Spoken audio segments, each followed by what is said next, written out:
우리는 지난번 설교를 통해 원죄가 무엇이고 원죄가 우리를 어떠한 상태로 몰아가며 이 원죄의 문제를 해결하지 않으면 결국 죽을 수밖에 없는 운명에 처해진다는 것을 알게 되었습니다. 이 원죄는 하나님과 관계없음을 그 상태를 말하는 겁니다. 하나님과 관계없음으로 인해 우리의 행동의 근원이 욕심이 되었고 욕심에 따라 죄된 삶을 살게 된 것입니다. 이 원죄를 죄의 뿌리라고 생각하면 쉽게 이해하실 수 있습니다. 우리가 여전히 죄의 유혹에 빠지는 이유, 예수님을 믿는다고 하면서 마음에 평안이 없고 걱정과 불안과 근심에 사는 이유가 다 이 원죄의 영향 때문입니다. 이 원죄의 죄를 회개하지 않으면 우리는 영원한 지옥불에 던져질 수밖에 없습니다. 지옥은 결코 낭만적인 곳이 아닙니다. 한번 가볼 만한 곳도 아닙니다. 절대 가서는 안 되는 곳입니다. 그러기에 우리는 이 원죄의 문제를 해결해야 되는데 우리에게는 너무나 쉬운 방법입니다.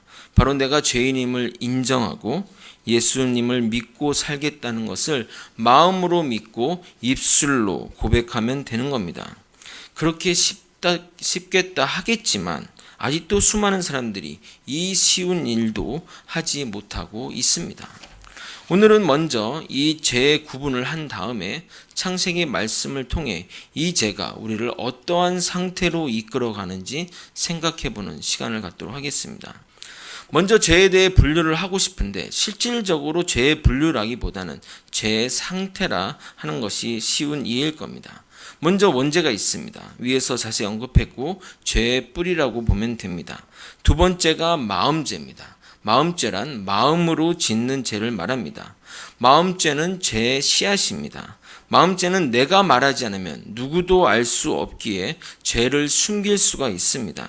그러다 보니 죄에 대한 민감도가 떨어지게 됩니다. 그리고 이 세상은 마음죄를 죄로 여기지 않습니다. 세상의 도덕은 마음죄를 죄라 말하지 않고 범례 또는 잡생각이라고 치부합니다. 그러나 하나님의 기준으로 마음으로 짓는 죄나 행동으로 짓는 죄나 별반 차이가 없습니다. 그러므로 우리는 이 마음의 죄를 다스려야 합니다. 성경은 이 마음에서 생명의 근원이 나온다고 말하고 있습니다. 잠언 4장 23절에 모든 지킬 만한 것 중에 더욱 내 마음을 지키라. 생명의 근원이 이에서 남이니라. 어떤 이들은 마음죄가 죄라면 죄 안 짓고 사는 사람이 어디 있겠냐라고 말할 것입니다. 네, 맞습니다. 그래서 성경도 이렇게 얘기하는 겁니다. 로마서 3장 10절 기록된 바 의인은 없나니 하나도 없으며 로마서 3장 23절 모든 사람이 죄를 범하였음에 하나님의 영광에 이르지 못하더니 그래서 성경은 우리 모두가 다 죄인이라고 말하고 있는 것입니다. 우리의 신분이 죄인이라서 억울해하지만 우리가 매일 생각하고 행동하는 것이 죄인 것을 보면 신분이 죄인임을 부정할 수 없는 증거가 되기도 합니다. 그러나 이 마음죄는 우리가 사는 세상에서 열매를 맺지 않았기에 충분히 우리는 그 죄를 컨트롤할 수 있습니다. 예수의 피를 의지하여 이 죄를 이겨낼 수 있습니다. 마음의 죄는 철저히 나와 죄와의 싸움인 것입니다. 이 마음죄가 잉태하여 죄가 되기 전에 우리는 유산시켜야 하는 겁니다. 야고보서 1장 15절은 이렇게 얘기합니다. 욕심이 잉태하여 죄를 낳고 죄가 장성한즉 사망을 낳느니라.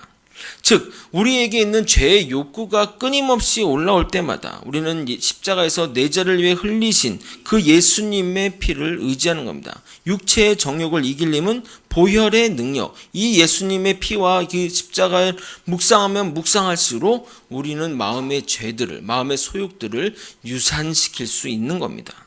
예수의 피밖에 이 마음의 죄를 이길 방법이 없습니다. 이 마음의 죄를 유산시키지 않으면 죄의 씨앗은 열매를 맺게 됩니다. 이 행위로 짓는 죄를 자범죄라고 합니다. 이 자범죄를 죄의 열매라고도 하는 것입니다. 이 죄가 결국 우리를 멸망으로 인도하게 됩니다.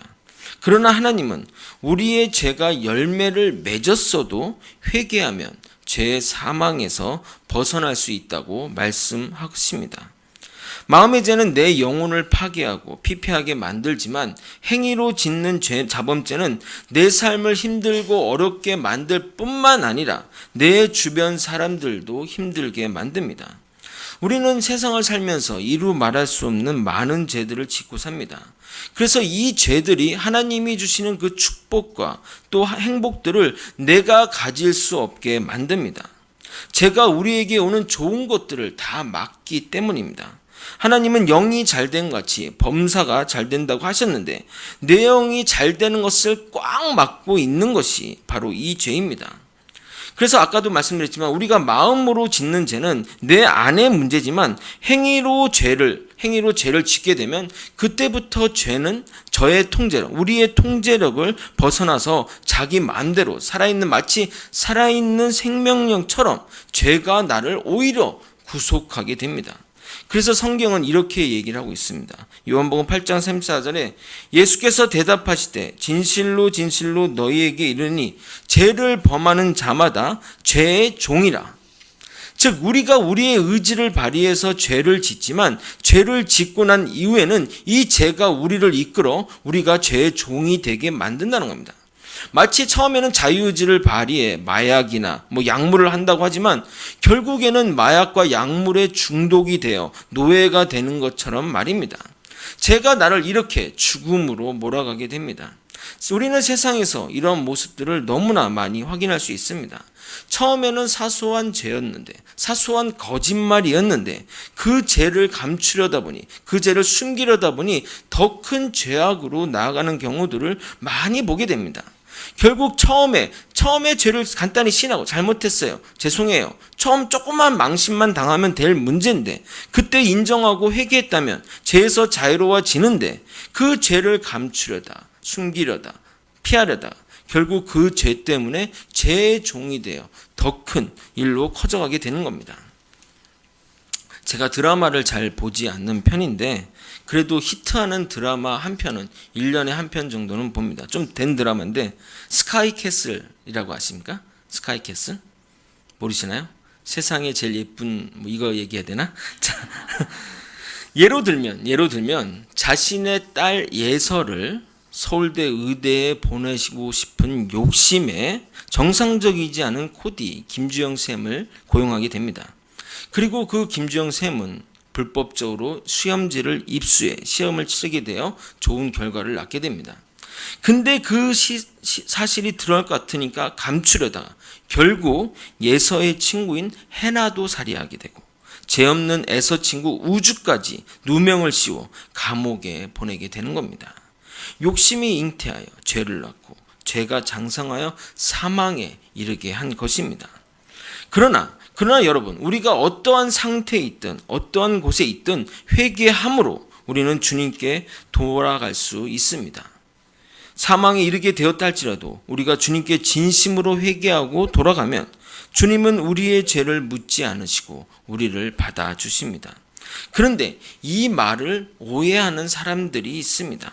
마치 회개하면 죄 결과까지 다 해결해 주는 것이라 생각하는 겁니다. 아닙니다. 회개한 죄는 우리가 죽어서 주님을 만났을 때 묻지 않는다는 말이지 이 세상에서는 그 죄값을 반드시 치러야 합니다. 죄는 분명히 대가를 치러야 합니다. 다윗이 우리아의 아내와 간음을 하고 간음도 아니죠. 강간을 한 거죠. 그리고 그의 남편을 죽였습니다. 나단 선지자의 지적으로 인해 자신의 죄를 깨닫고 철저하게 회개를 합니다. 그 시편에는 뭐라 하면 내가 눈물로 침상을 띄었을 정도로 그렇게 눈물로 회개를 했습니다. 하나님은 그 회개를 받아주셨습니다. 그러나 그의 인생은 그의 죄로 인해 칼이 끊임없이 난무한 삶을 살았습니다. 심지어 아들에게 쫓겨서 도망가는 인생의 말년을 살아야 했습니다. 죄는 분명히 결과가 있음을 잊어서는 안 됩니다. 제 결과를 구체적인 성경의 내용과 함께 현실의 모습을 예를 들어 알려드리도록 하겠습니다. 여러분, 죄짓기 전과 죄지은 후의 모습을 확연하게 볼 수 있는 성경이 어디일까요? 성경 본문이 어디일까요? 죄짓기 전과 죄지은 후를 확연하게 볼 수 있는 것.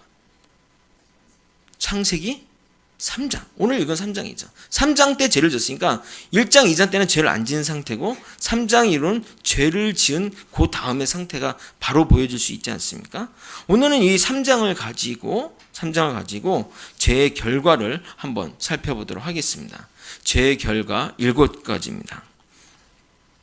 먼저 우리는 죄를 지음으로써 하나님과 관계가 단절이 됩니다. 창세기 3장 8절 한번 읽겠습니다. 창세기 3장 8절을 읽겠습니다. 시작.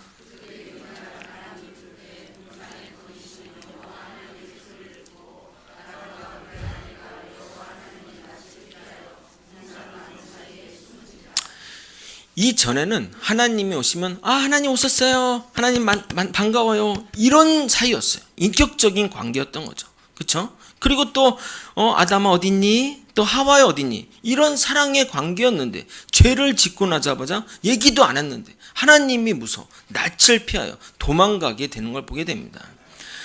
어떤 책에서 있던 예화를 좀 설명드리면 부모가 자식에게 이제 할아버지 한약을 먹일 때 좀 쓰니까 꿀을 좀 이렇게 해서 이렇게 옛날에 주고 했지 않습니까? 그래서 그 꿀이 그 당시엔 귀하다 보니까 이 찬장 높은 곳에 이렇게 놓고 이제 하는데 애들한테 너 이거 건들면 안 돼? 하는데 또 건들지 말라면 또 건들고 싶잖아요. 엄마가 또 나갔는데 그 키도 안 되는 걸 어떻게 하다가 폭삭 깨졌어요. 예? 폭삭 깨졌어요.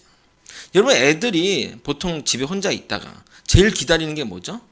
부모잖아요. 엄마가 엄마 쫓아가서 하는데 엄마가 왔는데 애가 없는 거야.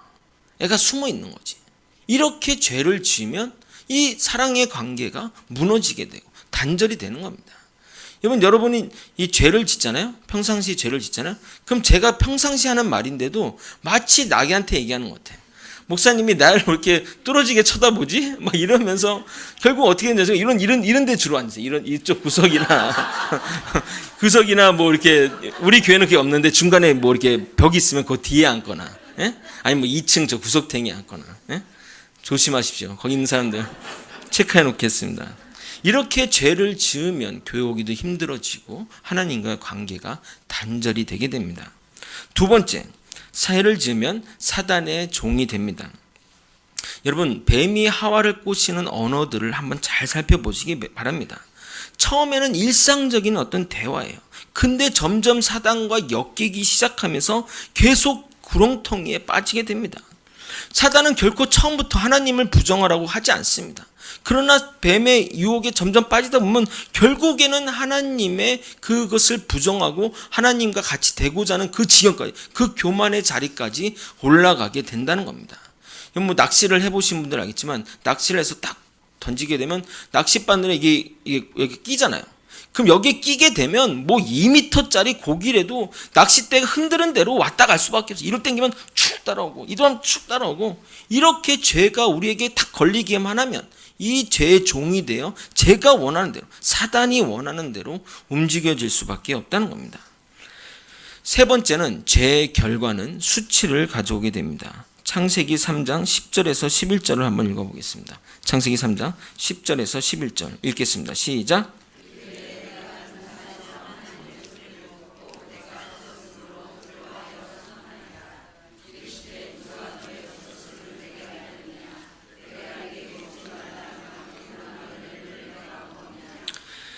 아담이 죄를 짓자 벗은 것이 두려워 숨게 됩니다.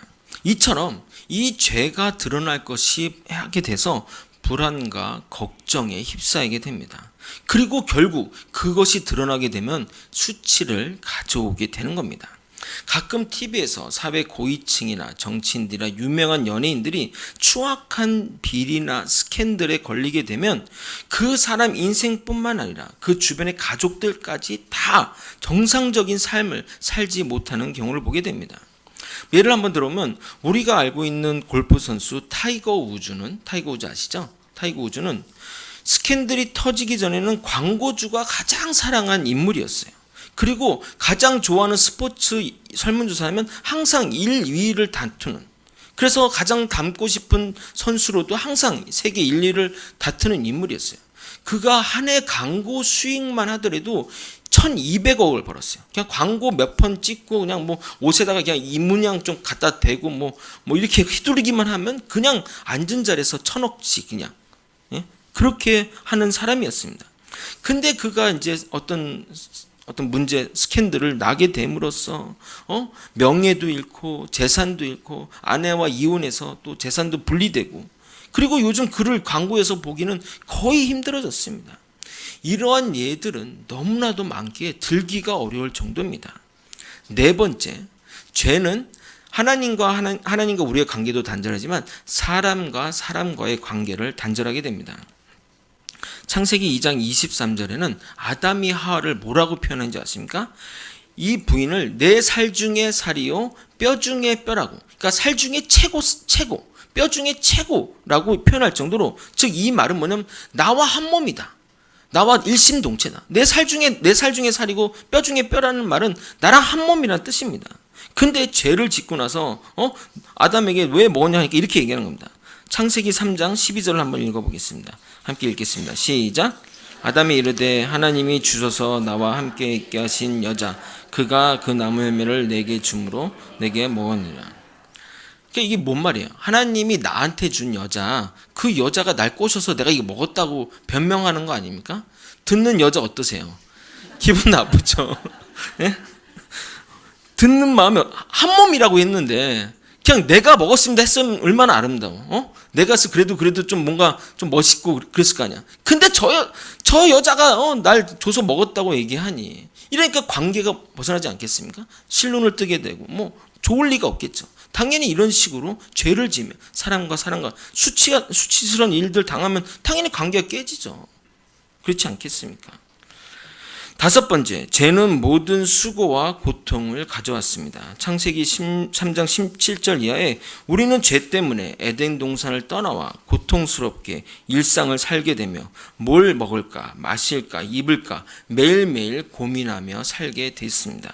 창세기 3장 17절에 19절을 함께 읽도록 하겠습니다. 시작.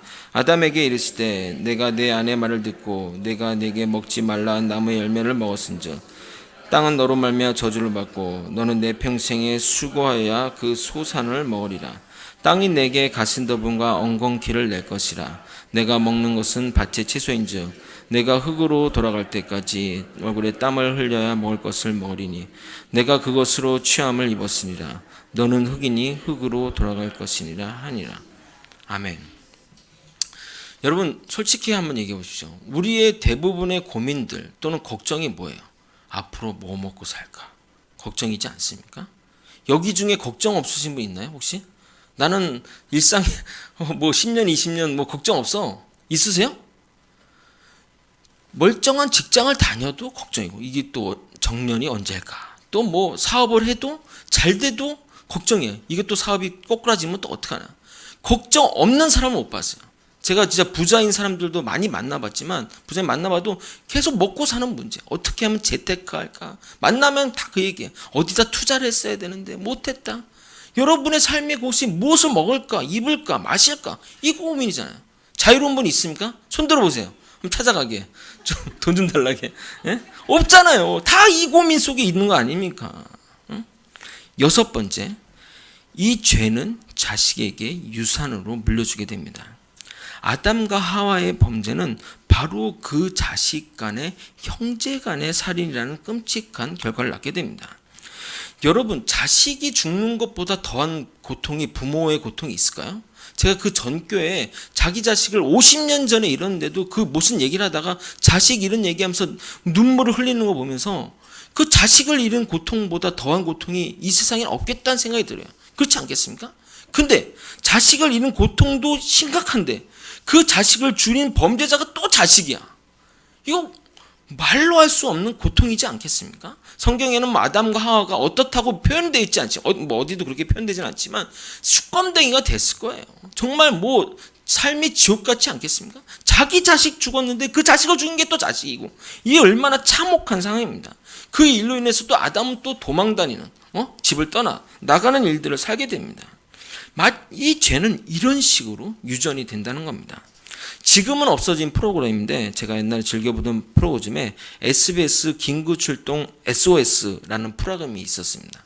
좀 없어진 지 꽤 됐는데 제가 그때 본 인상적인 어떤 장면이 있어서 여러분에게 말씀드리도록 하겠습니다. 엄마가 이제 자식들, 애를 2명인가 3명 정도를 자꾸 때린다는 제보가 들어와서 방송국에서 그 집에 갔어요. 갔는데 엄마와 그 자식들이 너무 사이가 좋은 거야. 너무 사이가 좋고 막 엄마 막 애기 막 하고 또 엄마도 얼마나 내가 이뻐하는데 뭐 이렇게 돼서 잘못 제보가 됐나라고 생각이 됐지만 그래도 혹시나 해서 몰래 카메라를 설치하고 이제 간 거예요. 그리고 이제 그 다음 날 그 영상을 확인하고 이제 경악을 했죠. 이제 엄마가 저녁부터 이제 술을 먹기 시작한 거야. 술을 먹기 시작하면서 이제 애들을 막 때리고 나중에 막 술병까지 던지는 거야. 애들이 엄마한테 막 그 입 막 했던 거는 하도 맴맞으니까 그 마치 스톡홀름 신드롬처럼 엄마의 막 그 종속이 돼서 막 엄마한테 막 엄마 그러지 마, 엄마 그러지 마 이런데 막 너무 열이 받아가지고 막 진짜 막 TV를 부술 뻔했어요. 너무 화가 나가지고 너무 화가 나가지고 술만 먹고 막 때리고 차마 열받아서 볼 수가 없었습니다. 결국 이제 그 방송이랑 그 이제 뭐 어떤 사회복지사랑 이렇게 해가지고 딱 가서 이제 애들과 이제 격리를 시켜요. 그러고 나서 충격적인 얘기를 듣는데 알고 보니까 엄마가 아니라 할머니였던 거예요. 할머니였는데 자기 자식이 적합하지 않은 결혼도 아니고 뭐 대충 해서 애를 낳고 이 남편이 시원찮으니까 아내는 도망가고 그래서 이 애들을 자기가 못 키우니까 그냥 엄마한테 맡기고 자기는 떠나간 거야. 그러니까 이 엄마 입장에서는 막 이제 그 힘들고 물론 귀엽기도 하겠지만 뭐 술만 먹으면 신세한탄하면서 하는데 더 놀라운 건 뭔지 아세요? 이 엄마도 이 아들 어떻게 보면 정상적이지 않은 관계에서 낳았어요. 그러니까 아버지도 없어 얘도. 아버지가 없어 아들 낳았는데 아들도 똑같이 해서 그렇게 한 거야. 그러면서 애들을 때리고 하는데 내가 얘네들 때문에 내 인생 망쳤다고 술만 먹으면 애들을 때리는데 아이들도 정상적인 반응을 뭐라 불안감 막 걱정해 막 그런 가슴이 아팠어요. 근데 상담을 하면서 그 상담을 또 하면서 놀랬던 거냐면 이 할머니가 이렇게 얘기를 한 거예요. 자신의 아버지도 술만 먹으면 자기를 때렸다는 거야. 자기 아버지가 그렇게 술만 먹으면 자기를 때렸는데 자기도 똑같이 술 먹으면 애들을 때리는 거예요. 응? 얼마나 무섭습니까? 7번째, 죄를 지으면 진리를 깨닫지 못합니다. 아무리 하나님의 말씀을 들어도 저게 무슨 소리지? 깨달을 수 없습니다. 여러분 중에 지금 들려주는 하나님의 말씀이 지겹고 짜증나고 이해가 될 수 없다면 그는 여러분의 죄 때문에 그렇습니다. 회개하지 않기 때문에 진리의 말씀이 들어오지가 않는 거예요. 은혜가 안 되는 거예요. 그러니까 우리가 하나님의 말씀을 잘 듣고 그 말씀이 내 삶의 토대가 되고 내 삶을 변화시킨 것이 되려면 우리는 회개를 해야 됩니다. 치명적인 죄는 자각 증상이 없습니다. 근데 이것이 고칠 수 없을 때 드러나게 돼요. 사실 요즘 현대의학에 못 고치는 암이 없습니다. 조기에 발견되면 거의 모든 병이 완치가 된다고 합니다. 그런데 못 고치는 이유는 늦게 발견되기 때문입니다. 근데 그러면 우리가 이 죄에 대해서 민감도를 높여야 되잖아요. 죄에 대해 민감하면 그러니까 암 검사를 자주 받으면 빨리 암을 거는 것처럼 우리도 이 죄에 대해서 민감도를 높이면 이 죄가 우리 사망으로 이끌고 가기 전간에 그 정신 차리고 나오는데 문제는 뭐냐면 우리는 남의 죄는 되게 민감해요. 남이 죄 짓는 건 불이 켜고 알아. 근데 자신은 이 죄에 대해서 너무 관대한 거야. 자신의 죄를. 여러분 이 두 마디를 잘 기억하십시오. 여러분이 죄 지을 때 또 이 두 마디의 말이 들려온다면 이거는 결코 여러분의 마음의 소리가 아니라 사단이 여러분의 마음속에 집어주는 소리예요. 죄의 유혹이 있을 때 이런 소리가 들린다. 야, 다 죄 안 짓고 어떻게 살아? 이런 소리가 들리면 사단이 하는 소리예요. 또 하는 소리. 다 그렇게 산다고 얘기해. 너만 특별하게 살 거 없어. 다 그렇게 산다는 이 죄 안 짓고 어떻게 살아? 다 그렇게 산다는 그 말이 들리면 사단이 하는 소리예요. 여러분, 일제에 항거하며 순교했던 기독교인이자 시인인 윤동주 시인은 그 시 내의 가운데 기독교적인 어떤 정서와 그런 것들이 포함되어 있습니다. 그래서 그의 대표적인 서신은 물론 사람들은 어떤 해석하기 나름이지만 어떤 이 그 일제 항거하는 내용이지만 절대 그렇지 않아요. 그는 기독교적인 세계관을 가진 사람이기 때문에 그 안에 그것이 담겨 있는 겁니다. 그럼 뭐라면 죽는 날까지 하늘을 우러러 한 점 부끄러움 없기를 잎새에 이는 바람에도 나는 괴로워했다. 그러니까 하나님을 생각하면서 나는 한 점 부끄러움 없기를 위해서 그 잎새에 이렇게 바람이 흔들리잖아요. 그게 뭐야? 유혹에 흔들리는 때도 나는 두려워했다는 겁니다. 우리가 죄를 대하는 이 마음의 자세가 이래야 된다는 겁니다. 그러면서 이 죄와 거부하고 죄와 싸워야 되는 거예요. 왜냐하면 이 죄가 아까 얘기한 그 수많은 그 우리의 결과들로 이끌어 가기 때문입니다. 그리고 더 중요한 것은 이 죄가 하나님과 나와의 관계를 단절하기 때문입니다. 그러면 우리는 이 죄를 어떻게 하는가? 구체적으로 죄 해결하는 방법을 말씀드리도록 하겠습니다. 여러분, 죄를 짓는 게 좋아요? 죄를 안 짓는 게 좋아요? 그렇죠? 죄를 안 짓는 게 더 낫죠. 예? 죄를 짓고 회개하는 것보다 죄 안 짓는 게 더 낫지 않겠습니까? 죄 짓고 회개하는 것보다는 죄 안 짓는 게 낫지 않겠어요? 그러면 죄 안 짓는 방법은 우리가 그리스도 안에 거하면 되는 겁니다. 그러면 그리스도 안에 어떻게 거해야 합니까? 라고 질문하실 텐데 실질적으로 우리는 솔직히 그리스도 안에 다 있는 겁니다. 우리가 인식하지 못할 뿐입니다. 그런데 우리가 죄와 친구하고 죄된 삶을 살아가면 우리는 그리스도 안에 거할 수 없게 돼요. 그러므로 우리가 그리스도 안에 머물며 죄를 멀리하는 방법은, 실질적인 방법은 바로 예배와 말씀과 기도 생활을 하는 겁니다. 지난 주일의 말씀처럼 여러분이 예배와 말씀과 기도 생활과 매일매일 묵상하고 이런 삶들을 하게 되면 그 사소한 습관들이 여러분의 신앙을 지켜주는 겁니다. 여러분, 세상이 자꾸 변해가고 진리가 변화되고 자꾸 왜곡돼도 이 생활을 지키신 분들은 결코 여러분이 흔들리지 않아요. 여러분이 최신의 배고 대단한 배라고 할지라도 소용이 없어요. 여러분이 배가 어디에 묶여 있느냐, 단단하게 묶여 있느냐에 따라서 여러분이 요동하지 않는다는 겁니다. 이러한 노력과 실천이 있을 때 우리는 죄를 짓지 않고 죄에서 이길 수 있게 되는 겁니다. 그러면 죄를 지었을 때는 어떻게 할까요? 주님의 그 크신 은혜로 우리는 용서를 받았습니다. 2000년 전 보혈의 피로 우리의 모든 죄들은 다 사해졌습니다. 에베소 1장 7절에 이렇게 얘기합니다. 우리는 그리스도 안에서 그 은혜의 풍성함을 따라 그의 피로 말미암아 속량 곧 죄사함을 받았느니라. 과거형이죠. 받았느니라. 우리는 벌써 받은 거예요. 그러므로 이 보혈의 피가 내 것이 되어야만 합니다. 내 죄를 사하는 역사가 일어나야 합니다. 내 죄를 주님께 고백하고 다시는 이런 죄를 짓지 않겠다는 실천이 뒤따라야 합니다. 고백이 먼저고 하나님께 죄 짓지 않겠다는 하나님께 눈물과 정말 애통해야 많은 그 고백이 우선을 하고 삶에서 이 따르지 않는 실천이 따라야 된다는 것이 중요하다는 겁니다. 입술로 고백하고 삶에서는 여전히 죄악을 전다. 이거는 회개가 아닙니다.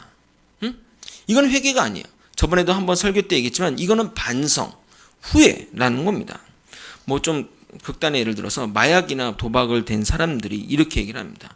돈 다 잃거나 막 이렇게 하게 되면 그때로 돌아갔으면, 처음에 그 도박했던 그 시절 그때로 돌아갔으면, 그때로 돌아갈 수 있으면 후회합니다. 근데 다시 돈이 생기면 어떻게 하세요? 다시 마약이나 도박의 현장으로 가게 되는 겁니다. 진정으로 회개하고 다시 돌아갈 길을 차단해야 하는 겁니다. 여러분, 도박을 안 하고 싶다 하면 어떻게 되는지 아십니까? 손을 잘라버리세요, 여러분. 자꾸 마약 사는 데 간다면 다리를 잘라버리세요. 제가 지금 과하게 얘기하는 것 같습니까? 제가 지금 심하게 얘기하는 것 같아요? 예수님이 그렇게 얘기했다니까요. 예수님이 얘기하신 거예요. 제가 얘기한 게 아니라 마가복음 9장 43절. 만일 내 손이 너를 범죄하게 하거든 찍어버리라. 장애인으로 영생에 들어간 것이 두 손을 들고 지옥으로 꺼지지 않는 불에 들어간 것보다 나으리라. 예? 네 발이 너를 범죄하고 네가 도박장으로 자꾸 가잖아요. 그럼 다리를 잘라버려요. 다리 전도로 영생에 걸어가는 것이 두 발 가지고 지옥에 던지는 것보다 낫다고 얘기해요. 여러분이 자꾸 음란하고 음악하고 눈에 보는 거 하지만 눈을 뽑아버리십시오. 내 눈이 범죄하거든. 제 얘기가 아니라 예수님 말씀입니다. 예수님. 제가 지어낸 게 아니에요. 내 눈이 너를 범죄하거든 빼버리라고요. 하나님의 나라를 두 눈 가지고 지옥에 던지는 것보다 나으리라. 거기에는 구더기도 죽지 않고 불도 꺼지지 않으리라. 여러분, 제가 그때 얘기했잖아요. 마약을 정말 안 하고 싶다. 그럼 경찰에 자수하고 병원에 입원하십시오. 음란의 유혹에 빠져있다. 아내에게 고백하십시오. 남편에게 고백하세요. 이혼 당할 수 있을지언정 죄는 끊어지게 됩니다, 여러분. 결코 이 죄악은 고백하는 것으로 끊겨지지 않습니다. 완전히 주님께 돌아간 그 출발점으로 돌아가야만 가능한 것입니다. 말씀을 정리하겠습니다. 분명 성경은 이 세상은 사단이 지배하고 있고 그 부와 마귀들이 돕고 있다고 말하고 있습니다. 에베소 6장 12절을 현대인의 성경으로 읽어드리도록 하겠습니다. 우리는 사람을 대항하여 싸우는 것이 아니라 하늘과 이 어두운 세상을 지배하고 있는 악한 영들인 마귀들을 대항하여 싸우고 있습니다. 근데 이 사단 마귀들이 우리가 잘 되는 것을 제일 싫어하는 존재예요. 우리가 제일 잘 되는 건 주님과 함께 있는 것이거든요. 그래서 하나님과 나 사이를 이간시키고 내가 계속 죄를 좋게 보이고 죄짓지 않게 해서 죄짓게 하는 것이 사단의 목표예요. 여러분, 제가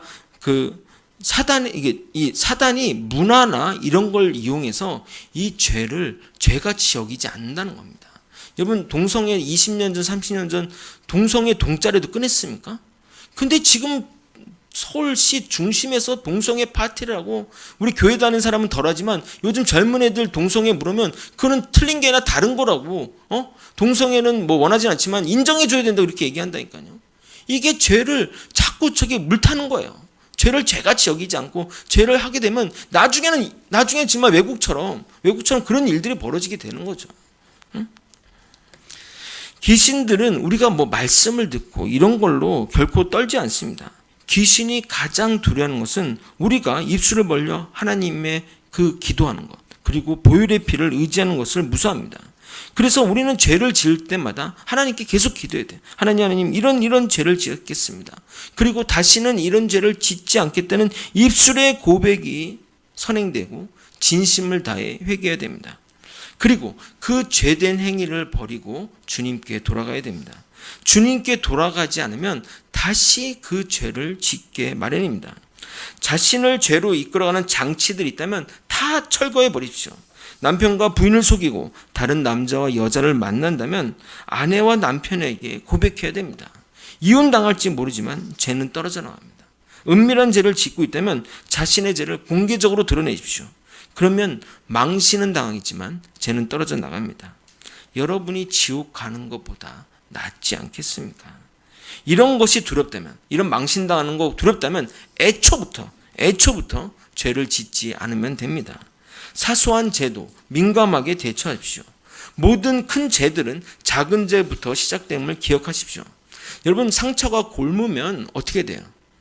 곪은 냅둡니까? 짜야죠. 피가 나도록 짜야죠. 그렇게 되면 어떻게 됩니까? 짜서 아프긴 하지만 뻘겋게 불어오지만 나중에 새살이 돋고 회복의 지경으로 가게 되는 겁니다. 이처럼 우리가 우리의 죄들 고름 짜듯이 쫙쫙 짜내고 그래서 용서받으며 그곳에 하나님의 생명과 기쁨이 넘치는 삶으로 변화되어야 하는 겁니다. 이 시간 다 함께 기도했으면 좋겠습니다. 먼저 눈을 감고 기도했으면 좋겠는데 지은 죄가 생각나게 해주십시오. 알게 해주십시오. 여러분, 소리내서 기도하십시오. 우리 믿는 하나님은 우리가 입술로 시인하기를 원합니다.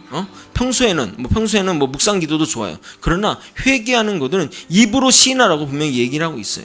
여러분의 귀에 들릴 정도로 그렇게 소리를 내서 기도하십시오. 그래서 음악도 틀어드리는 겁니다. 여러분의 죄를 고백할 수 있어야 됩니다.